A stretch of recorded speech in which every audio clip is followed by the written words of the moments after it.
Okay, now we're going to take a look at vectors. A vector is a quantity that has both magnitude and direction. A vector looks similar to what you did way back in some geometry topics, like called a ray. You should remember a ray was just an arrow pointing in a direction. So this was indicating that the ray or the arrow is going this direction and forever, because the arrow meant it just keeps going forever. You could have one pointing down, and it didn't matter how long you made it, it still meant it was going forever. So the difference between a vector versus a ray is that this is the terminal point. So it still looks kind of like a ray, but the arrow is indicating what direction it's going. So this one's going up, this one's going down. But this is where it would stop. So it would go from, say, point A to point B, and let's say it's 10 units long, so that would be the magnitude of that vector. It's just 10 units long. It does not go forever. You know, maybe this one's 7 units long, whatever we're talking about. And so it looks kind of similar to one of those old rays, but the difference is it stops where the arrow is, and it has that defined length for that piece. Okay. Now we could draw vectors in all types of different locations as far as directions and where it's going. I mean, even if we put them on the coordinate plane, we could see maybe a vector up here. Maybe we've got one right here. We've got one coming backwards there. Whatever, they could exist anywhere. What we want is the vectors to be in standard position. If we want a vector to be in standard position. So for a vector to be in standard position, that means that it is beginning at the origin. So just to kind of give you a picture of a couple of vectors in standard position. There's a vector in standard position in the first quadrant. Here is a vector in standard position in the second quadrant, and we can draw them going into any quadrant. Just kind of give you a couple of examples there. The reason that we want them in standard position is look now at what's created. There's that right triangle. There's that right triangle. With our reference angle theta, we have our x component, our y component, there's our r component. We have our x component, our y component, there's our r, and then all of those other trig things come back in. So vectors, you know, they look a little bit different, but they translate right back to what we were doing. Right? Once I have them in standard position, you know, r was the radius. You should remember we originally saw this as a, b, c, Pythagorean theorem. And then we went to r for the radius. It's still that Pythagorean theorem. So that we'll look at the magnitude in a few minutes, but the Pythagorean theorem is going to be how we find that length that's sitting there. We'll take a look at that. Okay. Now, unfortunately, every vector is not sitting in standard position. We're going to primarily look at ones that are in standard position, but just to show you, let's say I get a vector not in standard position. So let's say I'm looking at a vector from, let's go -2, 3 to, we'll go 3, 1, something like that. All right, so I'm going to draw it out here. So the point -2, 3, let's see, -2, 3, 2, 3, 1. Something like this. Perfect drawing, but you get the idea. So I'm going from this point at -2, 3 to this point at 3, 1. The arrow is just indicating I was going in that direction because I'm going 2, 3, 1. That would be my vector.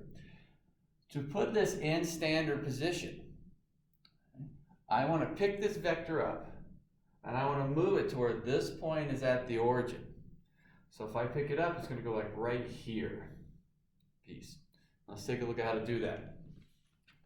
For standard position,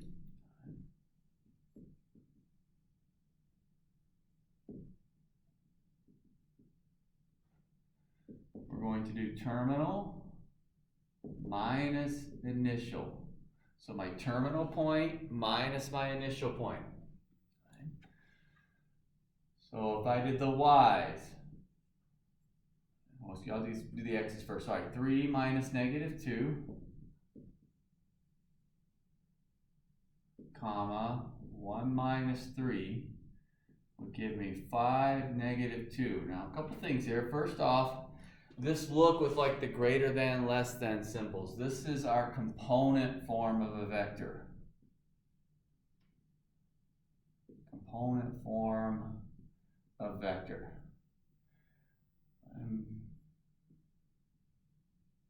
That's our component form. Now, the reason that we use the greater than and less than symbols to kind of signify, that tells me it is a vector.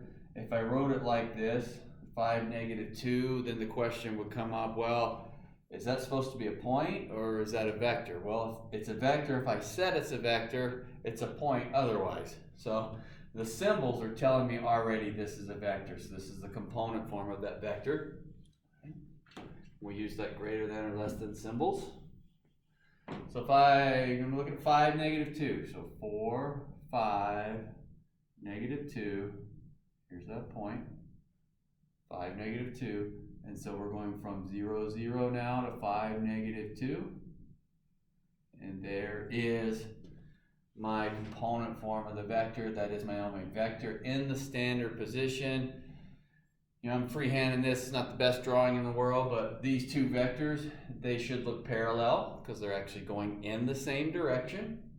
And they should look the same length because they are the same length. I just picked this guy up, moved it to here. So again, terminal minus initial. Let's look at another example converting from just some generic vector out in space into this standard form, and that's standard position, and we'll get that component form. So let's say we have a vector from 1, 1 to -1, -3. From 1, 1 to -1, -3. Give you a drawing here again. 1, 1, -1, -3. And just kind of pretend my drawing looks good. But this vector is definitely moving in that downward direction, coming back to the left, because I went from 1, 1 to -1, -3. So let's look at the standard position. So we want to remember standard.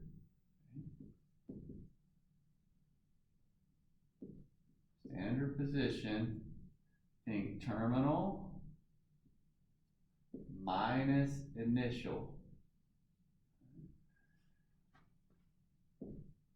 Terminal, -1 minus 1, x minus x, comma, -3 minus 1, y minus y.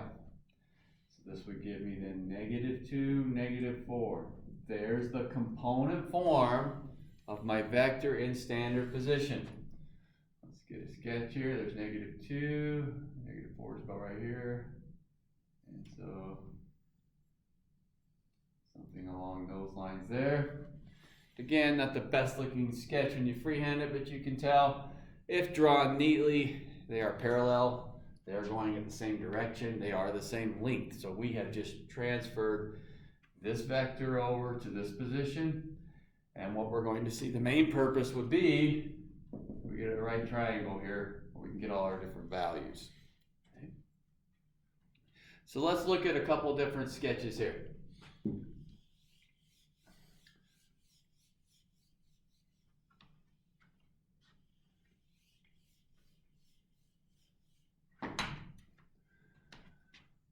So if I had a vector 3, -2, right? So that's in that standard position.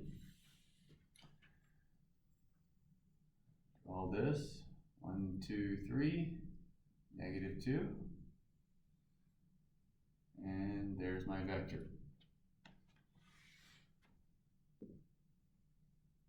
Let's go 2, 5. So that would be in the first quadrant. And I think of just like plotting an x and y. I'm going to go right 2, of 5. Vector. And let's get one more up here. Let's go -3, 1. Just try to move it to a different quadrant. 1, 2, 3, and 1. Sitting there in quadrant 2. So that would be 3 different graphs of the vectors. I just put them in different quadrants.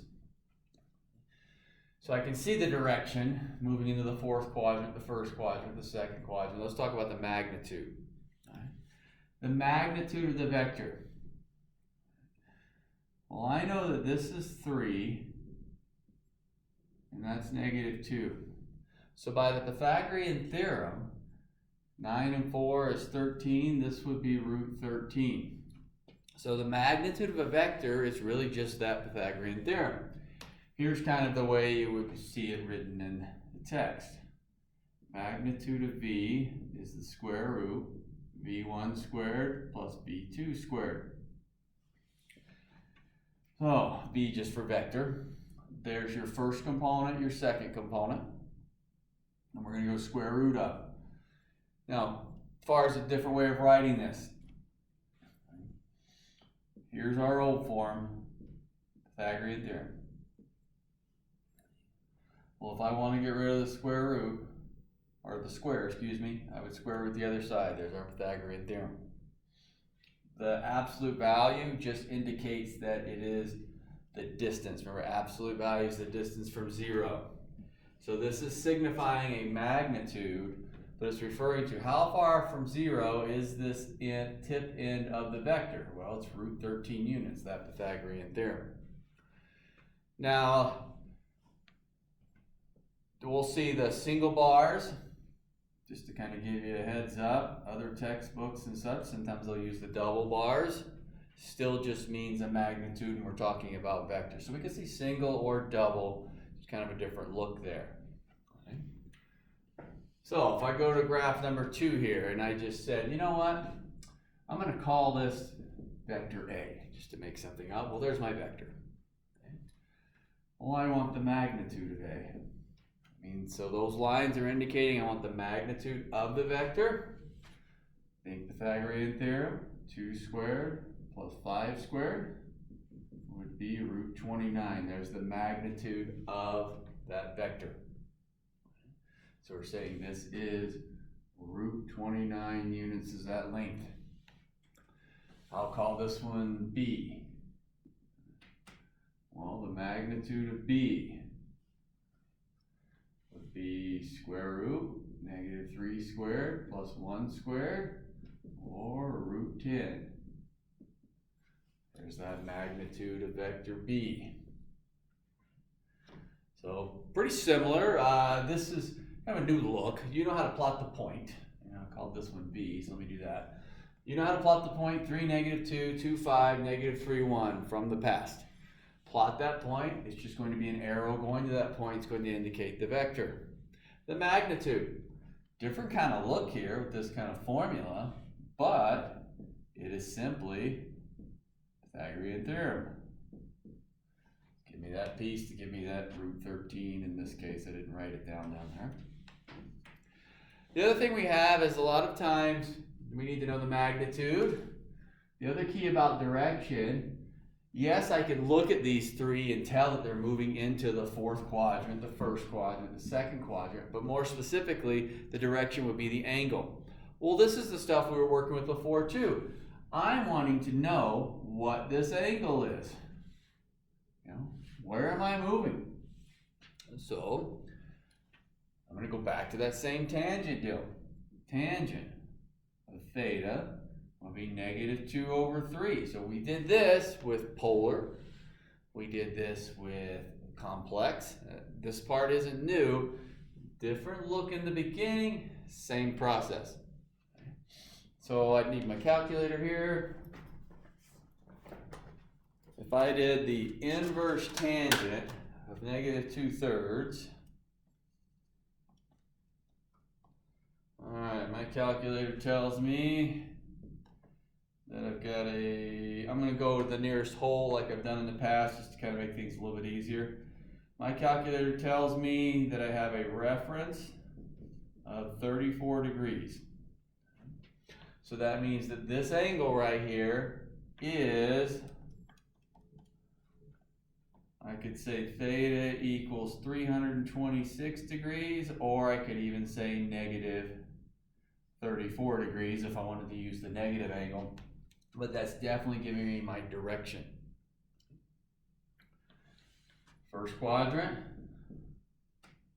tan theta is 5/2.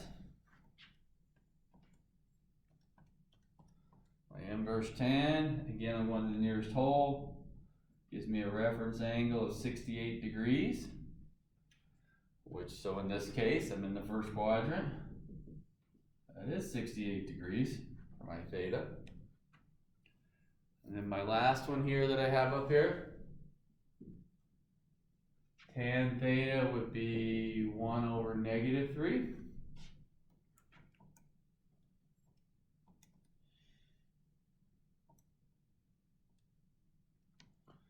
And again, if I go to the nearest whole, I get a reference angle of 18 degrees. It tells me really negative 18, but that's a reference of 18. Where I'm at, I'm in the second quadrant. So this would mean theta would have to be 162 degree angle there for that piece. So you get kind of a little bit of a different look in the beginning. Now I know that's the x component and the y component. Think of it as an xy. You've got your r. It really goes back to the stuff we were doing in the past. Okay? All of this down here, that should look familiar. This guy's the new look. We're seeing where we are. And let's take another different type of look at some vectors. Okay, we've already spoke about the component form. The component form of a vector uses those greater than and less than symbols.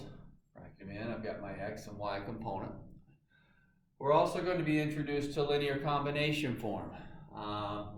It depends on what course you're in, what you're working with.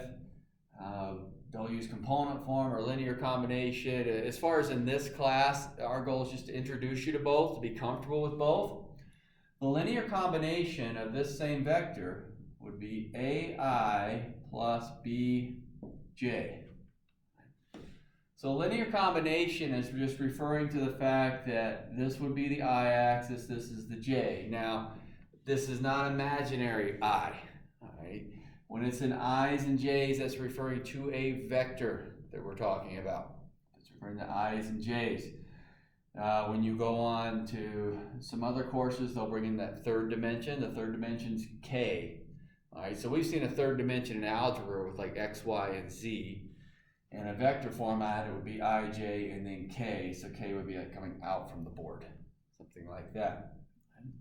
So not to be confused with complex. So a lot of times in math, for us, we like the component form because it can get confusing seeing an I down here when you're used to thinking of that as imaginary.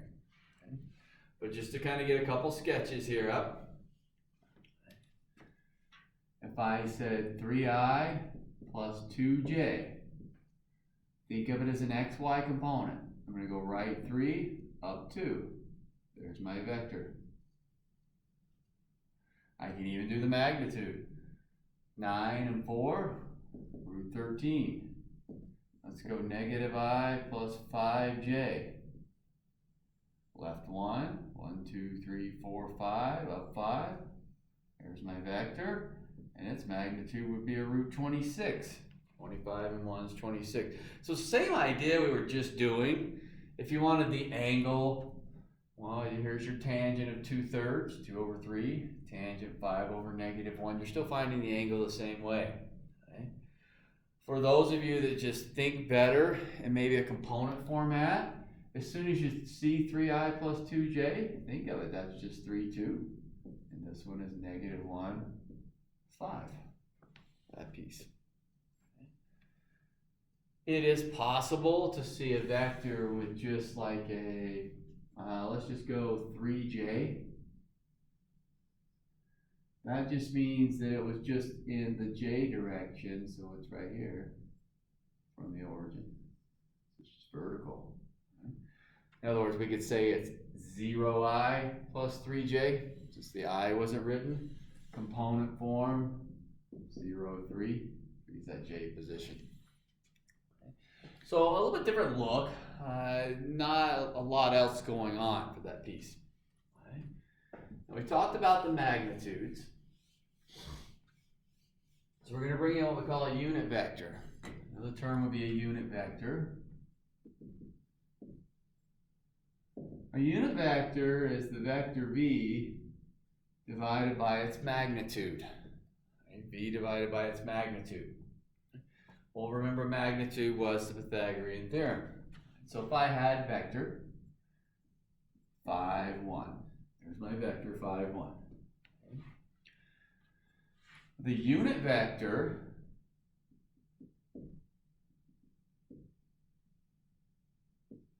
would be the vector components divided by its magnitude. So in this case, 5 over root 26, 1 over root 26, and we can rationalize those, but I'm just trying to show you we just have that magnitude sitting on the bottom. So remember the magnitude was Pythagorean theorem.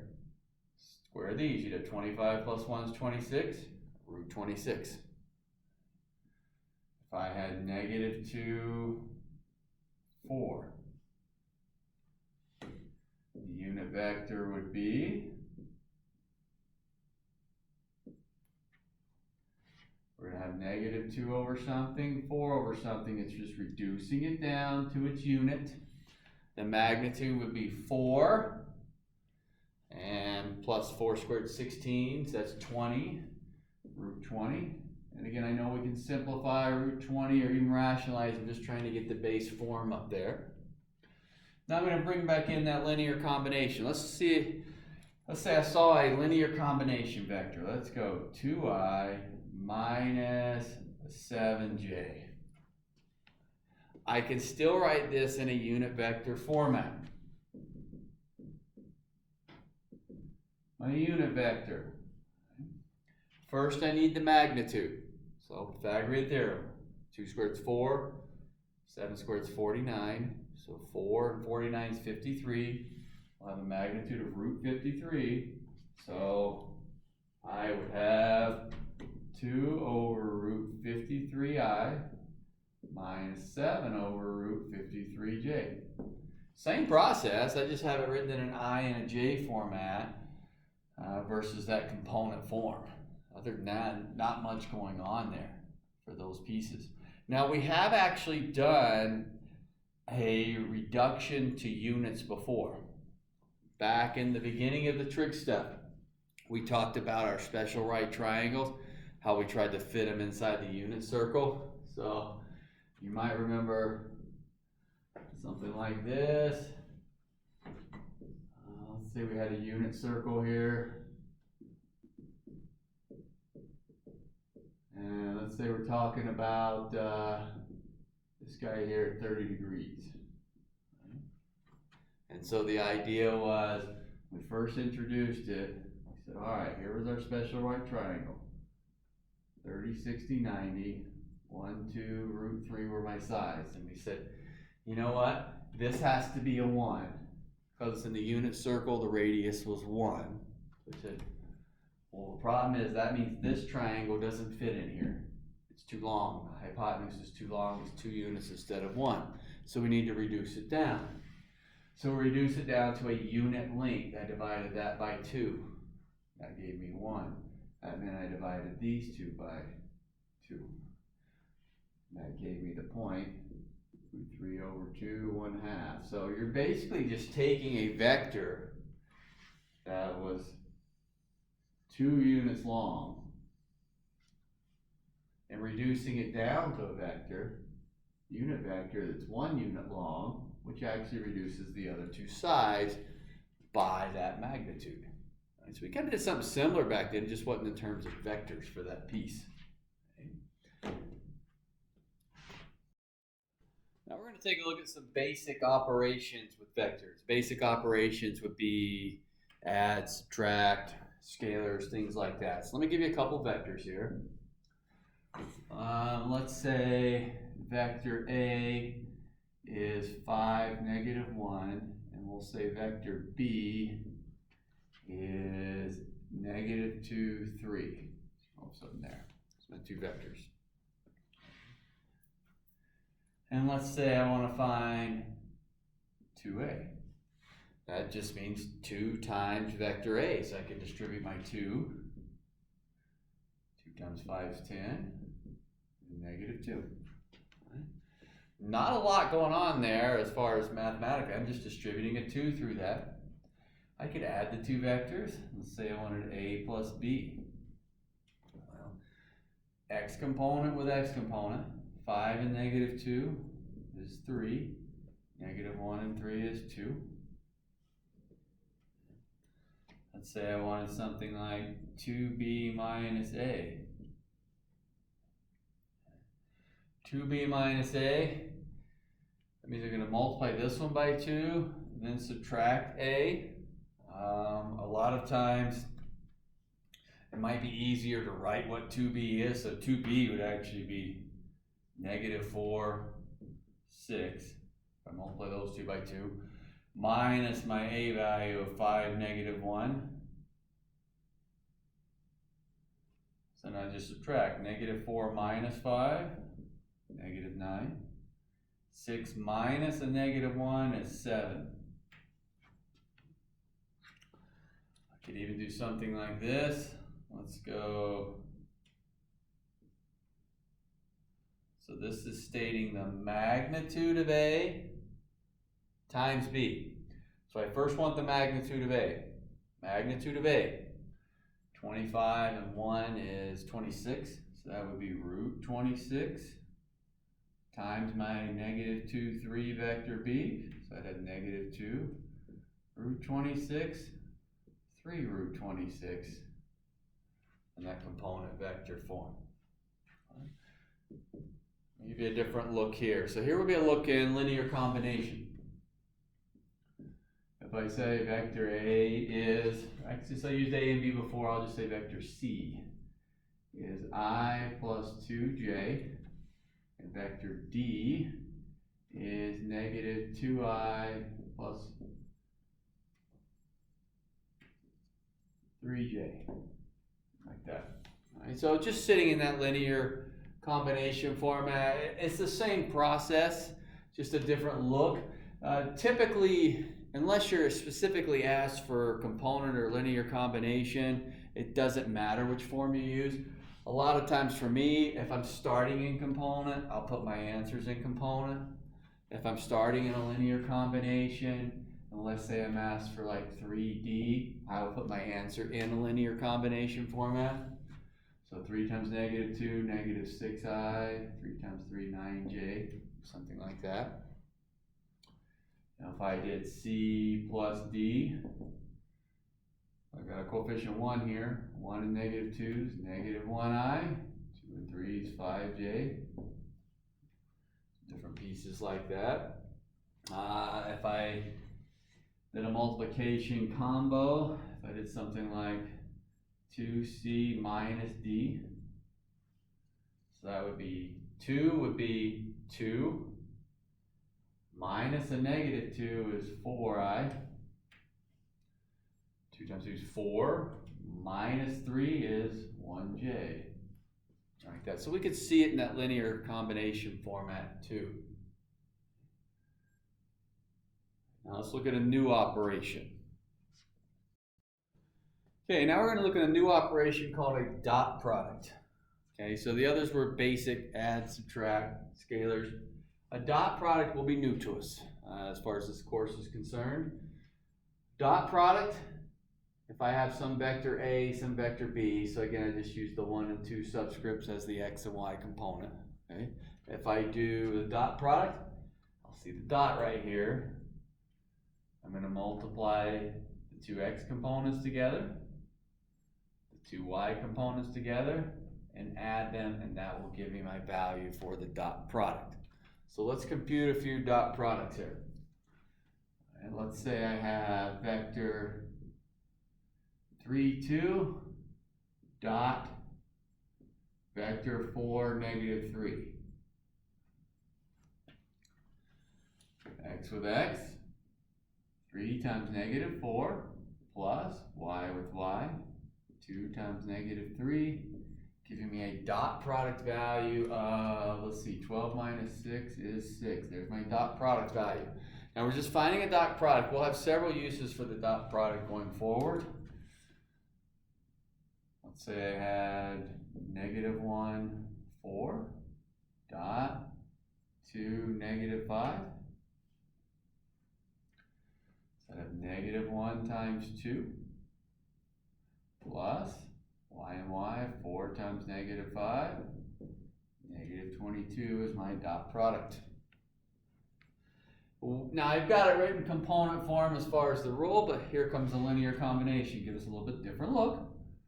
Let's go I minus 5j dot 2i plus 3j. So remember, it's still x and y components. So I'd have 1 times 2 plus negative 5 times 3. 1 times 2, negative 5 and 3. That would be negative 13 for that dot product. So again, it doesn't matter if it's component or linear combination. Now we have several uses for the dot product. The only one that we encounter in this course would be finding the angle between two vectors. So this will be a formula that you will need to know. So if I want the angle between two vectors,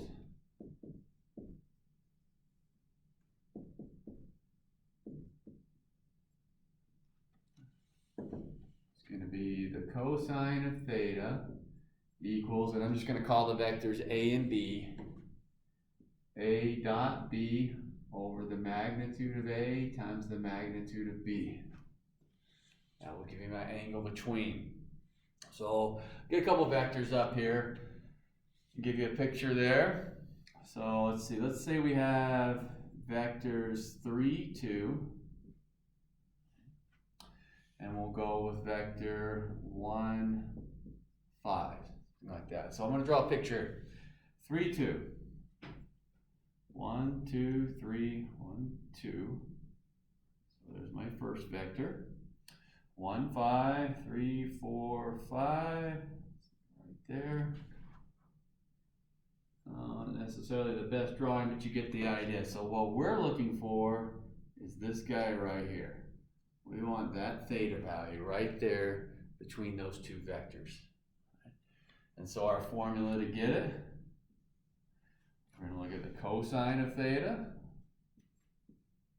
Okay, would be the dot product first. So I'm just going to say this first one's A, this one's B. It doesn't matter which one's which. So my dot product, 3 times 1's 3. 2 times 5's 10. So that would be 3 plus 10, 13's the dot product. Then the magnitudes. Remember, magnitude was that Pythagorean theorem. Magnitude, 9 and 4 is 13, so there's a root 13. 1 and 25 is 26, a root 26. The biggest thing would be the parentheses. It depends on your calculator. You may want to multiply these out. You may want to go get this decimal, what have you, but in the end, we need theta. And theta is going to be the cosine inverse of this large fraction.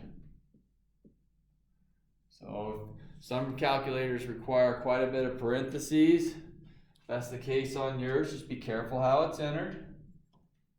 So if I go cosine inverse, figure out what this is, and you can check on yours.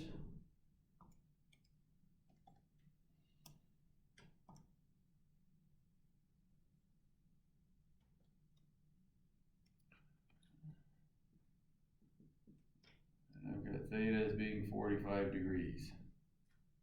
So we're saying it's a 45-degree angle between those two. Get a different look up here.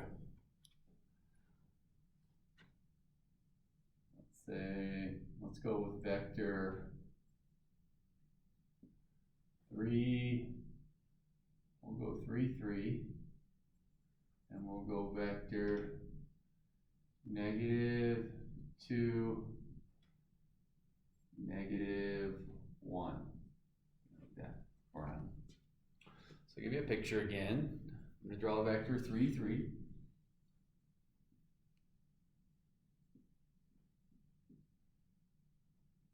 Sitting up in that first quadrant. -2, -1, right here. There's that vector.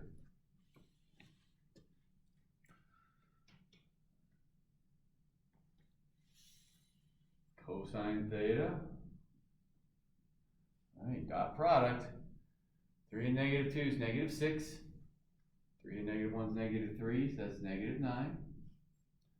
Magnitude, 9 and 9 is 18. Square root of 18. Think Pythagorean theorem. 4 and 1 is 5. Root 5.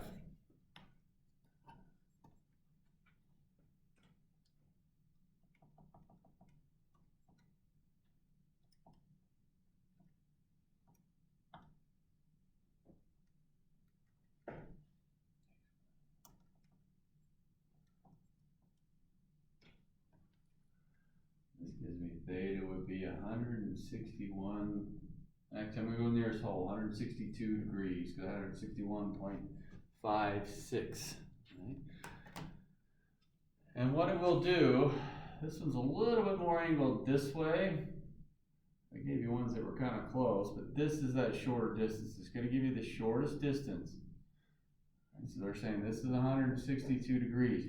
Since you're using cosine inverse, you'll always get a theta value between 0 and pi. Or if I'm in degrees here, 0 and 180. That piece. It also would not matter if you were in a linear combination format. So a linear combination, if I went back and rewrote this problem, linear combination, I would have 3i plus 3j, -2i, minus j, and it wouldn't change anything else I was doing. It's just the initial format. It's in that linear combination piece. This is a component form. Dot product still -9. Magnitude still root 18. Magnitude still root 5. None of that's changing. Okay? You don't have to draw the vectors out, but I do think sometimes, kind of a picture helps for what you're looking for. So you could tell immediately this was going to be a large angle, and this was going to be that acute angle, something like that. So sometimes it can help you, but remember, we're going to see component and linear combination going forward. Calculus, science classes, engineering, physics, it just depends on what you're in, which format's being used, okay?